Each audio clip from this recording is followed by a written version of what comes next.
Okay. So this presentation is just a little history about PAC, kind of where we came from. Um, and it just sort of it gives you an overview of our program, what we do, and kind of what we're doing now too, because everything's changed a little bit since COVID. The history of PAC. So we began back in 1994, long before I joined the program, and maybe a lot of the volunteers on the call here. And it actually started in the cardiac care unit when a nurse noticed a patient responding positively to a fish, of all things.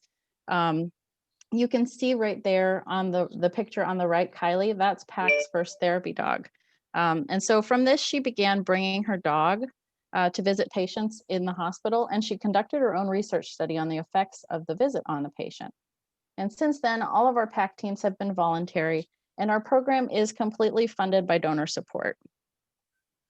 PAC is one of the most comprehensive animal-assisted programs in the nation, and we're now housed under the UCLA Integrative Medicine Collaborative, which is pretty cool.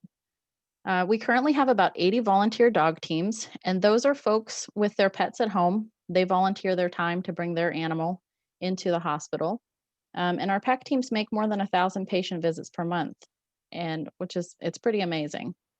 And animal assisted therapy offers many health benefits, including improvements in blood pressure, heart rate, depression, anxiety, loneliness, and perceived quality of health. Hospital visits. So this is our bread and butter. This is the main focus of our work.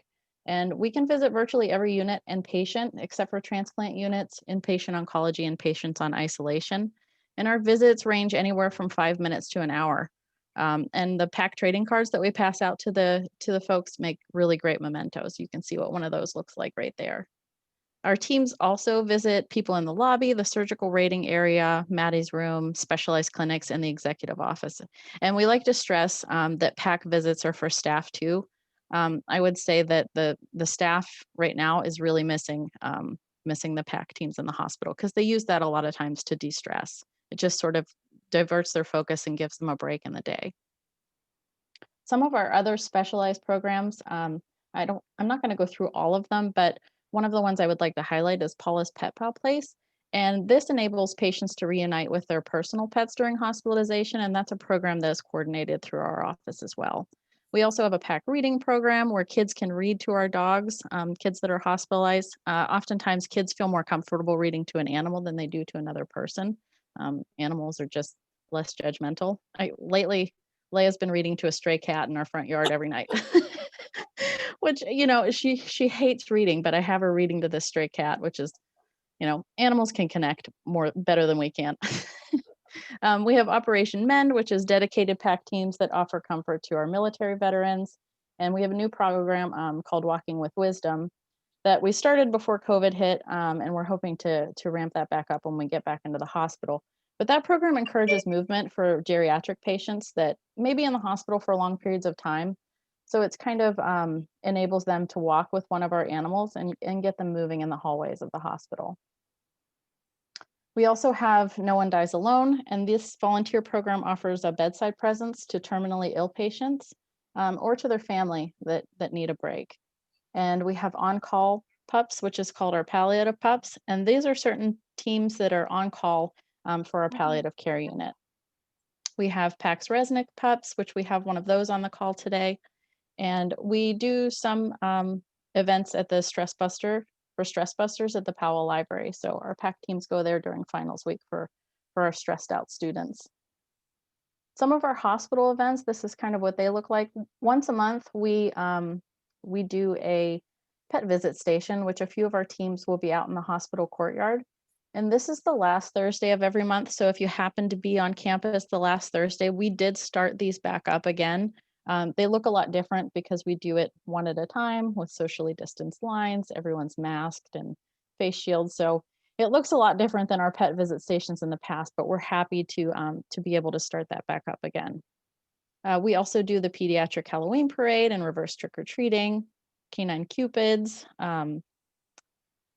We do a lot of hospital events, holiday caroling, which I don't know if we're going to be able to do that this year, Nurses Appreciation Week, and Hospital Week. These are some campus events that we do as well. I'm not going to go into detail about all of those, but we try to honor as many events, campus events as we can. But again, our primary focus is with the patients in the hospital. We also do some community outreach. A lot of the events that are listed here we missed this year due to COVID, but we do like to get our presence out there in the public as well. And we have sorry, I went too fast. We have a mini horse. Blue Moon is our only mini horse in the program. She only does the outdoor visit stations. She's not currently permitted to be in the hospital, but she really does bring a lot of delight to the folks that get to visit her outside. Our PAC yearly calendar. Oh, I went too fast again. So our PAC yearly calendar, this gets distributed to our donors, staff, and patients. And this year, we sort of went a little above and beyond what we normally do. And we did a movie theme. You can see Blue Moon dressed down there as Princess Leia. And then we have the Dog Father and Wolf on Wall Street. This calendar, we just got it in. So if you would like a copy of it, you can go to the volunteer office in the hospital. It's on the B level of the hospital. The calendar is free, although we do accept donations. If you want to donate something to our program, that would be lovely too. And I'll show you the cover of the calendar this year. It's Bark to the Future, which we thought this year we really needed to, everybody wants to be done with 2020. So we're trying to look forward to a bright future in 2021. So our program response to COVID, I'll go through that really quickly. I guess back in March when we all got sort of sent home that week in March, we sort of anticipated that it might last a few weeks to a month. So we started collecting virtual messages from our PAC volunteers, and they submitted all these lovely photos for comfort for the staff and the patients. We created some online coloring pages of our PAC dogs, and we put life-size cutouts of our dogs in the hospital. Once we realized that this was going to go on a little bit longer than just a month, we decided to roll out virtual visits. And we've been doing that for patients, staff, students, and it's sort of expanded campus-wide now. We get a lot of requests pretty much every week to at least pop into someone's meeting or do an event for someone. We also host a weekly virtual visit station on Tuesdays from 11 to 12. This is available for anyone to call into. So if you need a break from your day, you've been sitting on too many Zoom meetings with people and you want to join a Zoom meeting with some dogs, we're there from 11 to 12. And I'll put that info in the chat later during the call. For our volunteers, we do a virtual weekly yappy hour. And this is just to provide support for our volunteers, just to keep everyone connected. This is our contact info, and there's our adorable Foxy lady there in the photo. She's on our call today. You can find us here. I'll also put this in the chat box if anyone needs to contact us for anything. And that's it for me. I'm gonna turn it over to our PAC team. Linda, do you mind if I start with you? Would you mind introducing yourself, how long you've been with PAC? Any great stories that you have to share as well? I'll go ahead and spotlight you. Certainly.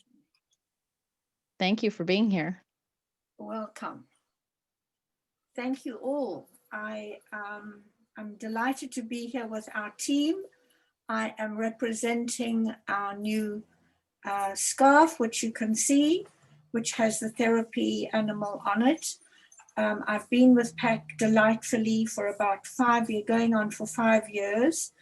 And it was an amazing introduction for me to be able to discover a program like this where we ourselves, I'm going to take this off, it's a little hot. Okay, hold on 1 second. Okay, now you can see Linda. Foxy lady is a little quiet at the moment. She's not so happy, but we're not going to discuss why she's a little quiet today. Visits to the hospital, to UCLA, to the wards is more rewarding for me than it is, I think, for the patients, because I derive the most amazing gratification to become useful to myself, to become useful to other people. And Foxy lady, being small, 12, 13 pounds, is able to go onto the beds, and it's very comforting to the patients. Unfortunately, she got a little heavy for me, and the picking up was a little bit difficult. So I enjoyed a lot of being in the lobby, welcoming patients, exiting and the hospital if they were finished their time in the hospital, and or welcoming patients and guests and visitors. I would like to open up to the audience of, we've got like, I believe 23 people.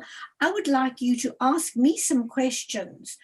Foxy is, she's 14 and a half. She's been a wonderful companion in the hospital, but let me hear from you, wonderful nurses, what you would like to know, because that's what I'm here, that's what we're here for. Feel free to type in the chat box or unmute yourself. We're pretty casual on our calls if you have anything to ask. Can they do that? They should be able to. Linda, would you mind telling the story that you told me about the person that I think you know which one I'm talking about. It's the really no, remind me. I think they had just lost a child and you gave them some comfort. Is this a hard one to tell? Okay, I'd rather tell something any good story. You've told me so many good ones that are you've very interesting in ICU. I walk into ICU and there's balloons and there's happy birthdays on the mirrors, and lovely daughter and son of the patient. And I said, may I put Foxy on the bed? So Foxy goes onto the bed, and in her active mood, she was doing high fives on the bed with this gentleman lying with many a tube in and out of his body. But the interesting part was Foxy does a high five, and all of a sudden she takes hold of the man's hand, and he had the equipment and the you know what you put on to test his blood and blood pressure, etc. But the light on his finger attracted Foxy, and Foxy took hold before she went down. After and during the high fives, she takes hold of his hand, and he grips it. She grips it with his paws over his finger. And it was the most unbelievable situation. The patient opened his eyes and saw this dog's paws on his hand, and she was like sitting practically on his chest. And the family turned around and said to me, my goodness, we've never really seen him open his eyes for days. And this was miraculous. And we got a photograph of Foxy holding his hand, his finger, and it was quite amazing. And then she let go. All of a sudden, we were all eyes, attention on Foxy. She lets his finger go. She drops her paws. She curls around and curls into his chest. It was the most warm, unbelievable visual situation that we've had. This is what they miss. This is what Foxy has been missing. She's been missing touch. She's been missing contact. And when she's home with me all the time and she's not getting attention, she actually starts to bark. She barks.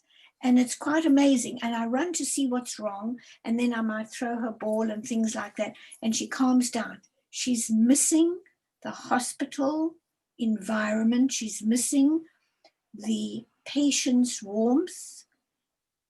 And she's just missing. Besides having a tooth problem at the moment, and going for her own surgery next week, and being on antibiotics, I can only say that had I not met up with being able to come to this program and learn from Aaron, who taught me originally, and then from Kunal, and now with our lovely Jen, my life would be empty. My life would be empty because of the communication that I'm having with UCLA about the nurses, about the patients, about coronavirus, and I feel connected. So I think I've spoken enough. And I thank my team, PAC people, because whenever I'm in Santa Monica Hospital, I'm not at UCLA Reagan, I'm with the smaller group, and we are a great group. And I thank you all. Oh, Linda, we're so thankful to have you too. I have some comments that have come in, and it says, I can definitely relate. My 2 huskies miss going to daycare and playing with other pups regularly. And get better soon, Foxy. And that was a lovely story. Thank you. I didn't have anything prepared, so I know you have so many though, because you've touched so many lives. I've been on visits with you, and I've seen the connections that you make with the people as well too. And I think that is a little understated, that the people that are attached to the animal, I think, are just as important with this process as the animals are. So we're very thankful for you. And thank you, nurses, for what you're doing. We are in awe of your patience, your studying, and what you have ahead of you, and we admire you. Thank you so much. Yes, thank you, Linda. I have Nancy next up on my screen, so I'm going to spotlight her. Hold on one second. I'll take it off you, Linda. And Nancy, thank you so much for being here. If you want to introduce yourself and your pups and everything, all the good stuff. All right. So I'm Nancy Littman, and I have 2 dogs in the PAC program. This is Xander, and this is Piper, and they're both rescued standard poodles. I have been in the PAC program since 2009, so 10 years. And when I joined the PAC program, these were not the dogs that were in the PAC program. They've both passed away. So these are my 3rd and 4th dogs in the PAC program, and Xander really wants to clean my face. Yeah, good boy. Okay. So Xander's huge, but his favorite thing is getting in bed with patients, and he's so careful. I've taught him a command called up down, and I can point to a place on the bed where he can jump up, and then I place him where it's safe, and he loves to snuggle with the patients. Piper's young, and she only visited for a couple of months before COVID struck, and so she hasn't had a lot of good stories to tell, but I can tell a really good story about Xander. So we were in the cardiac unit, and of course, there's no need for us to know what's the matter with any of the patients, but in the cardiac unit, you can bet that they have a heart problem of some sort or another. And we have lists of people who have requested visits from our dogs. And so I went to the room of someone who had requested a visit, and I knocked on the door, and he said, come in. And I walked in with Xander, and he looked at me, and I said, you requested a dog visit, and my name is Nancy, and this is Xander, and here I am. And he said, I don't know if I'm really in the mood for a dog visit today. And I said, okay. And then he looked down and he saw Xander, and he said, wow, that's a really interesting looking dog. Would you bring him closer? We said, sure. So I brought him closer, and Xander walked up to the side of the bed, and the man was lying on his back in the bed, and both of his arms were on top of the covers.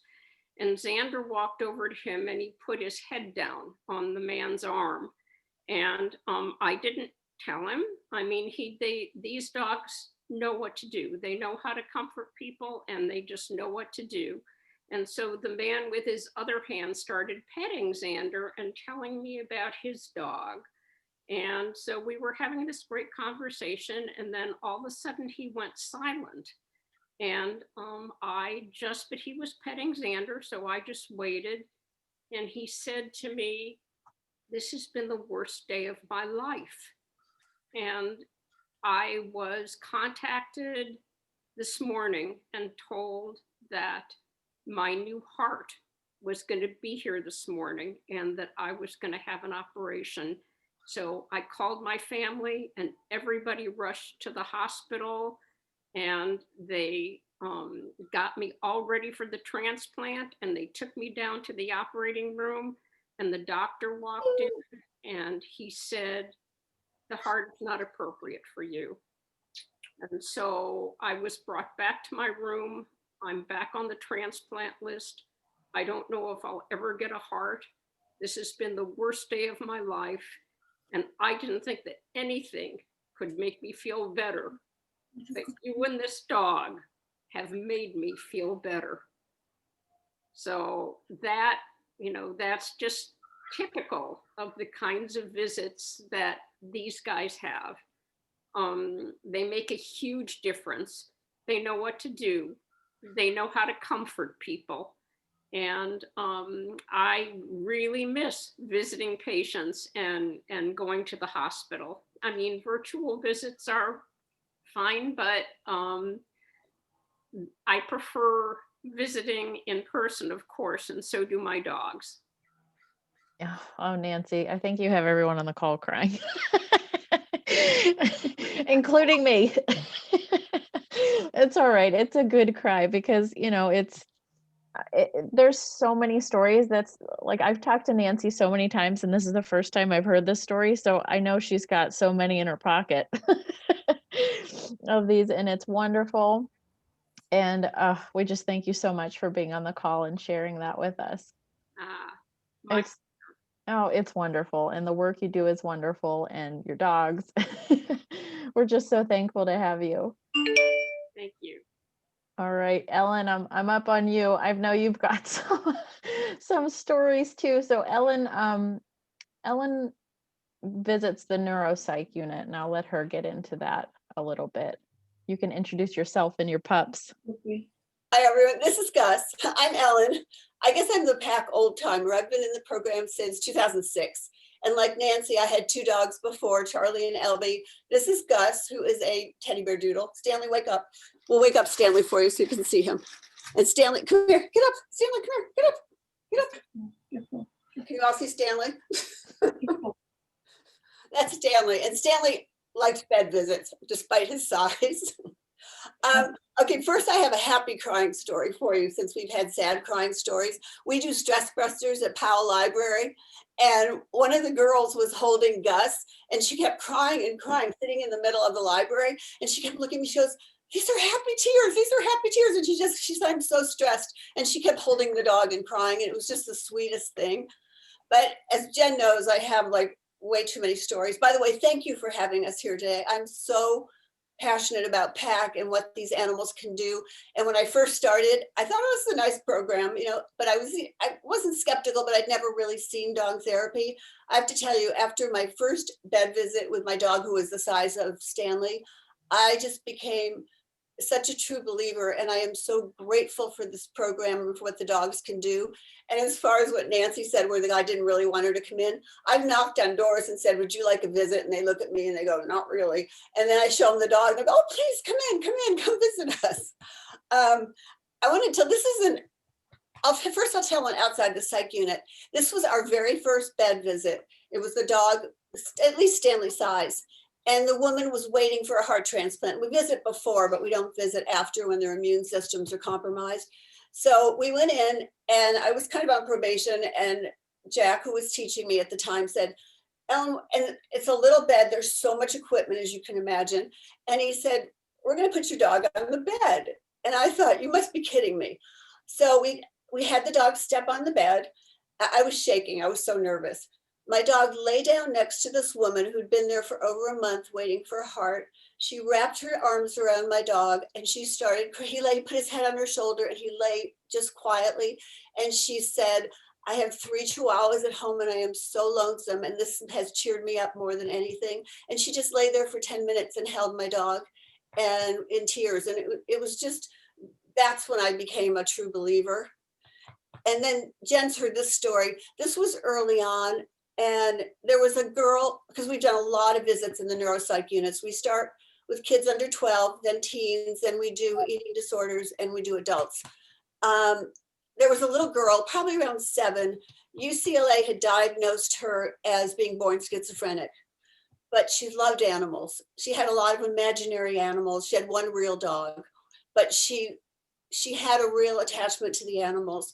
So we came in to see, we had seen her several times. Unfortunately, one day the LA Times was there doing a story and she tried to kick my dog. So, and he was fine. I mean, we really advocate for our animals more than anything. So she tried to kick him. And unfortunately, the reporter puts in the newspaper, this girl had a very bad day. She tried to knock something over. She tried to kick the hospital dog. Well, what they didn't know, and which I followed up with a reporter, the next time we came in, she came running over to my dog and she goes, I'm so sorry. I love you. I love you. And she was hugging the dog. The next time I came in, she came running over with a page out of a coloring book. And she said, I'm so sorry I didn't have time to color it, but it was a picture of a dog and she had signed her name on the bottom to mine. So I contacted the reporter and they got in touch with the parents and they said on a bad day that gave them so much consolation. Then there was, I'll do quick stories. there was a woman who'd been catatonic for about 10 days. And they said, let's just bring the dog over. I mean, no response whatsoever. So they said, let's just bring the dog over and maybe, we'll get something. All of a sudden, this woman, 2 people were having to hold her because she was so rigid. All of a sudden, she saw the dog.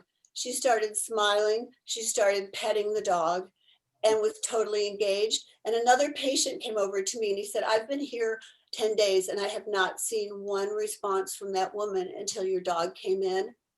So and then there was a boy, this was actually in the lobby, a boy who was extremely challenged. I mean, I saw really no response, but he's about 18. His mom said, come here, can you bring your dog over?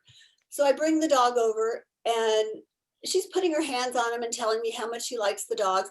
Well, we always Purell everybody. So we cleaned his hand. My dog liked Purell. So my dog happened to lick his hand and curled up like this. All of a sudden, this boy made a kiss at my dog. And then when we were leaving, I had the dog wave goodbye. And this boy like this made another kiss at the dog. So it was just, things like that happen all the time. And it's just, can I tell one more? This was recently, I walk all over with the dogs and I've been paranoid during the whole COVID thing about people coming up to them and approaching and petting them. But a woman probably saw me from in the neighborhood. She kind of waved me over and she had a mask on, her son did. She had a little boy, probably 7 or 8 years old, and he was just attached to her leg. I mean, he was looking down and just totally attached to her, but it seemed really important to her that I bring them over. And she said, he's autistic. Well, he was severely autistic, but she said, could you bring the dogs closer? So fortunately, I carried Purell with me. I washed their hands. And all of a sudden, his mom brought him his hand out and she let him touch one and he looked up a little and then she let him pet the other dog. And when we were done, she just said, thank you so much. You just made the day. So here we were walking down the street. So I'm so grateful to PAC and to these dogs. And I do nothing. Trust me, the dogs do everything. Oh, Ellen, I don't believe it for a minute. I don't believe it for a minute. You guys are, all of you are just amazing people for doing the work that you do and just bringing your dogs to people, even just out in public. Like you said, now more than anything, I think we need the presence and comfort of animals and these dogs. And unfortunately, we can't be there, and it makes it difficult. We had a question come in and I'm going to spotlight Nancy because Nancy is an expert in this area. The question is, how are the dogs selected to participate? Anyone can apply to the program, but our dogs are registered through Therapy Animal Organization. And Nancy is actually an evaluator for Pet Partners, which is what I would say 95% of our dogs are registered therapy animals through Pet Partners. And they want to know, do they have to go through training? So Nancy, would you mind answering that? Yes. So I'm both an instructor and an evaluator for pet partners. And as an instructor, I teach the class that you have to have. And this is for handlers only. It's not for the dog, it's just for the handler, so that they can learn how to visit safely with an animal by their side. If you weren't a gregarious person, you wouldn't want to do what we do anyway. So we're going to assume that everybody who applies to the program has the right kind of personality. But it's one thing to just go and visit people, but when you've got an animal by your side and you're very concerned about what this animal might be doing, then it's a totally different situation. So the one-day course teaches you to visit safely and effectively with your dog by your side.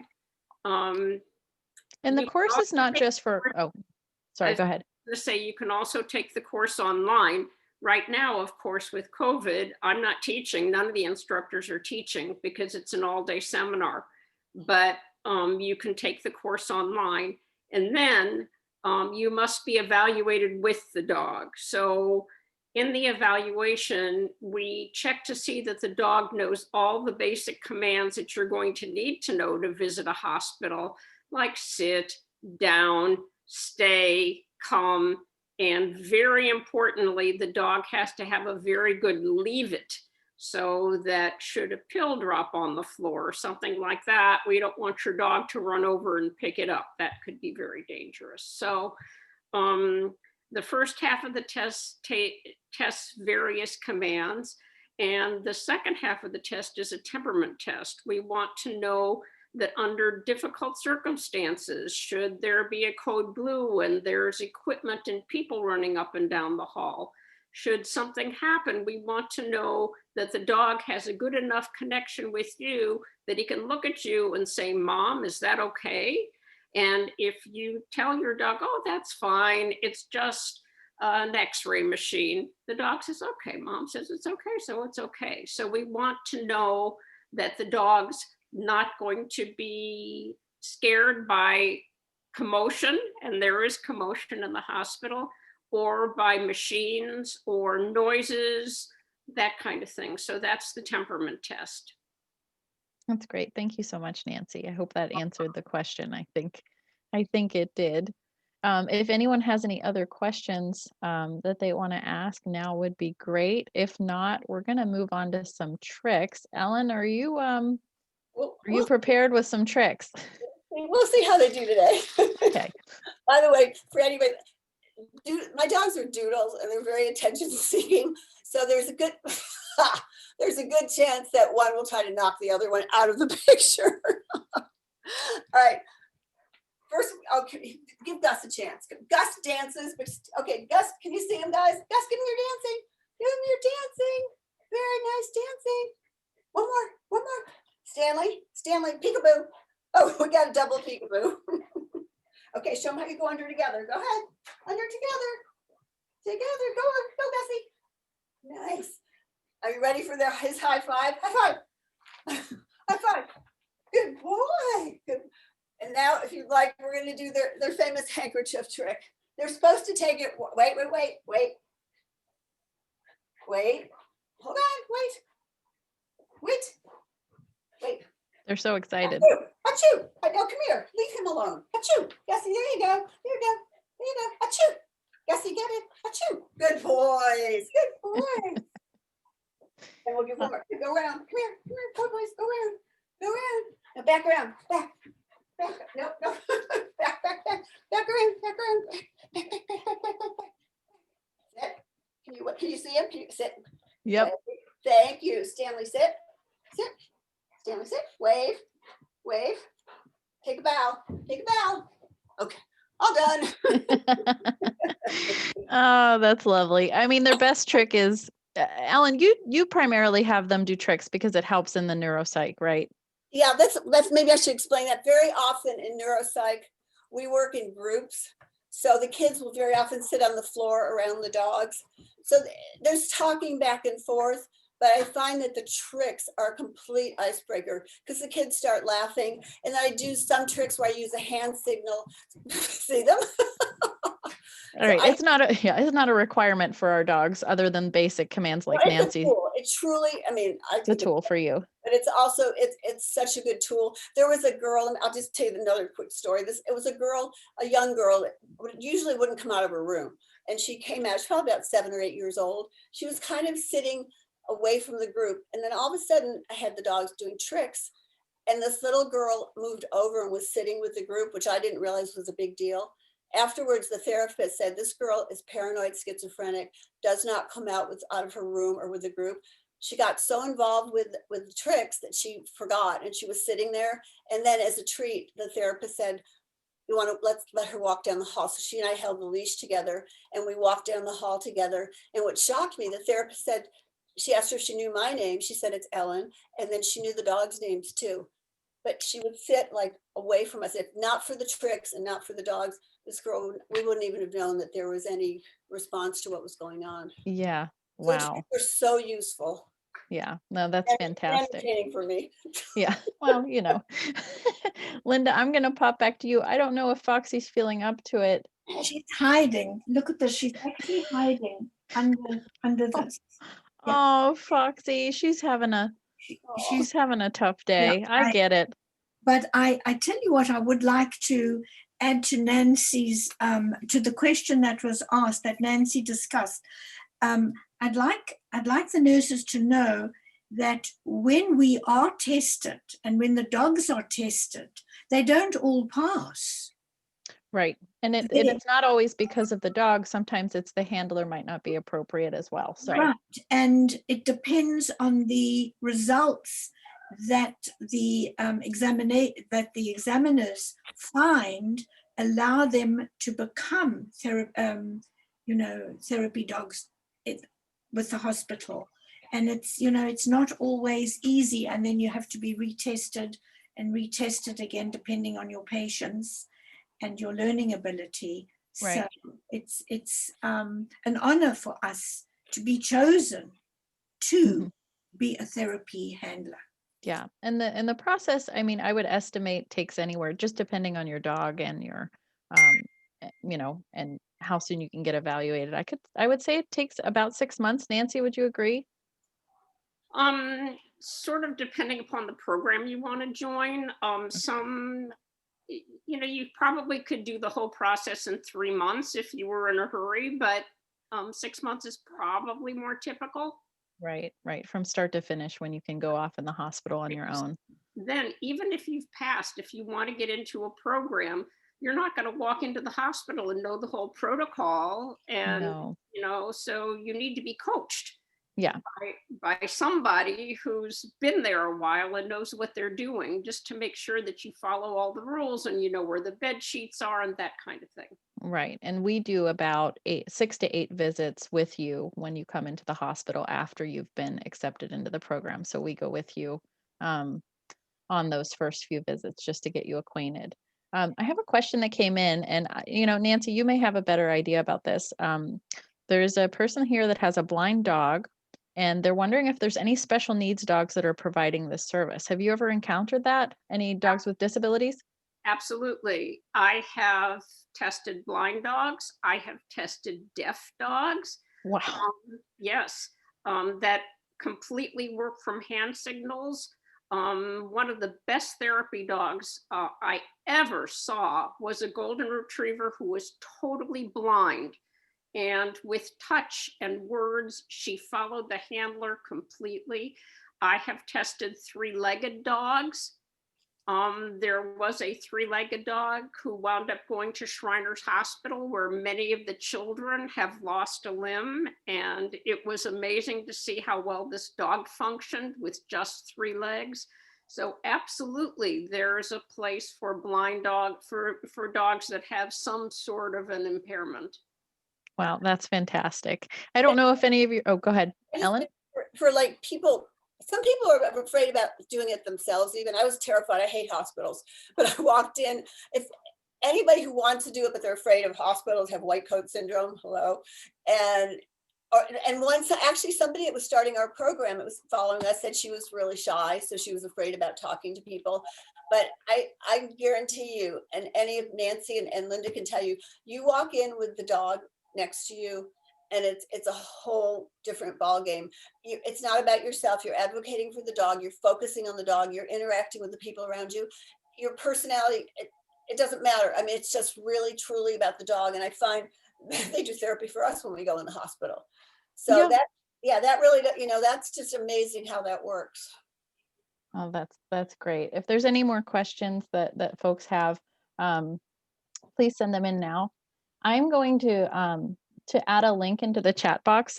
Nancy, you were featured in this video. It was back in 2013, the Shelter Me project. Mm-hmm. Right. And I think it was with was it your first dog?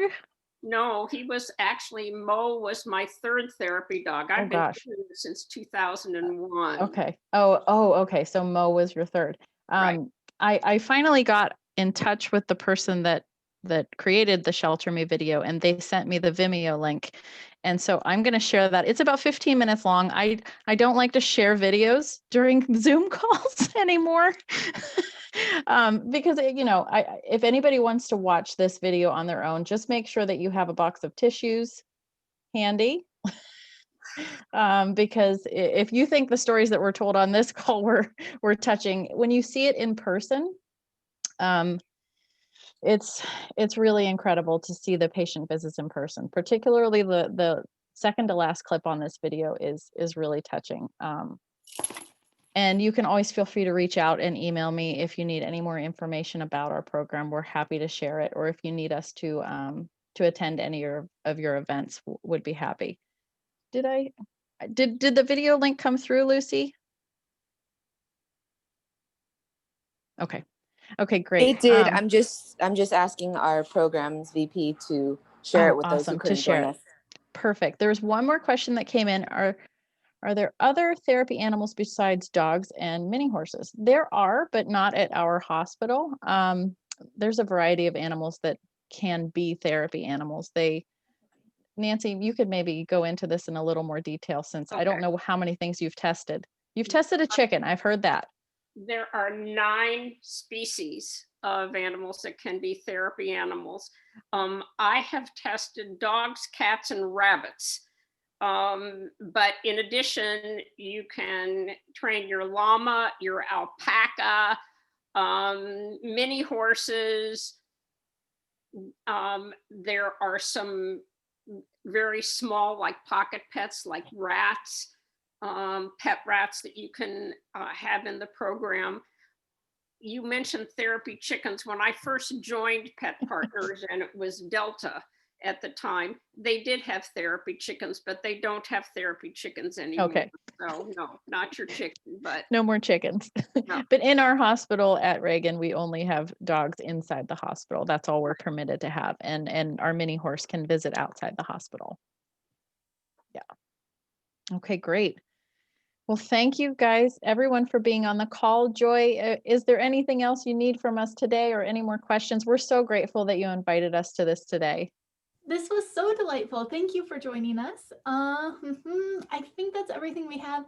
The only other thing I have for everyone is just Staff Assembly just launched a Spark campaign on Monday, and we're really excited about that. So I'll share the link to that as well, so you can check it out.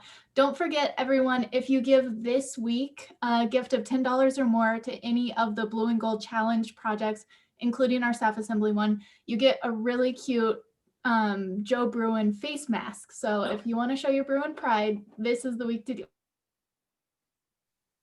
Awesome. Thank muted.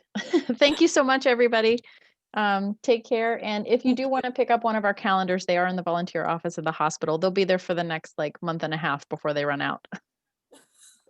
All right. Take care. Thank you. Thank you. Thank you so much. God bless you all. Good luck bye-bye. to us. Bye. Bye. Bye, Joey. Foxy, do high five. High five. High five. Come on. High five. Come up. High five. Good girl. Good girl. High five. Good girl. High five. Good girl. You did good girl. You want to give? Such a sweetie. All right. All right. Thanks again. Really appreciate you guys being here.